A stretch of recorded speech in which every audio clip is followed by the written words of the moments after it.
ఈ కేక్ అయితే వైజాగ్ నుంచి బెంగళూరు వరకు వెళ్తుంది. ఎలా వెళ్తుందా అనుకుంటున్నారా? ఇప్పుడు చెప్తా వినండి. నార్మల్ గా ఏంటంటే నేను లైవ్ పెడదాం అనుకున్నాను నా ఛానల్లో. చాలా మంది లైవ్స్ పెడుతూ ఉంటారు కదా, అదైతే ఒకసారి చూద్దామని చెప్పి చూస్తూ ఉండగా ఒక ఛానల్ అయితే నాకు కనిపించింది.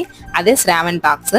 ఆ ఛానల్లో కంటెంట్ ఎక్కువ లేకపోయినా లైవ్ లో చెప్పేటప్పుడు పొలైట్ గా మాట్లాడతారు ప్రతి ఒక్కరితో కూడా. ఇంకా అది బాగా నచ్చి నేను సబ్స్క్రైబ్ చేసుకొని లైవ్ లో అయితే పార్టిసిపేట్ చేస్తూ ఉండేదాన్ని. రోజు లైవ్ లో నాతో పాటు చాలా మంది మెసేజ్ చేస్తూ ఉంటారు కదా, అందులో ఒకరైతే శ్రావణ్ బర్త్డే May 30th మీరు కేక్ చేసి పెట్టండి అని చెప్పారు. నేనైతే ఖచ్చితంగా చేస్తాను, కానీ మీరే వచ్చి తీసుకెళ్ళాలి అని చెప్పా. శ్రావణ్ అయితే బెంగళూరు నుంచి వైజాగ్ రావడం చాలా కష్టం, కానీ నేను వచ్చేటప్పుడు కేక్ చేసి పెట్టండి అని చెప్పాడు. అలా కాదు శ్రావణ్, నేనైతే వీడియో తీసి ఖచ్చితంగా పెడతాను నీ బర్త్డే రోజు అని చెప్పాను. ఇంక అందుకని చెప్పి ఈ వీడియో అయితే చేస్తున్నాను. నేను ఇక్కడ యూట్యూబ్ లో పెడితే శ్రావణ్ అక్కడ యూట్యూబ్ లో చూసి అయితే హ్యాపీగా ఫీల్ అవుతాడు. అందుకని చెప్పి వైజాగ్ నుంచి బెంగళూరు వరకు వెళ్తుందని చెప్పా కేక్ అనేది. ఈ కేక్ చేసినంత సేపు యూట్యూబ్ మామ బర్త్డే అంటూనే ఉన్నాడు మా బాబు. మా బాబు తరపు నుంచి అయితే హ్యాపీ బర్త్డే శ్రావణ్ మామ.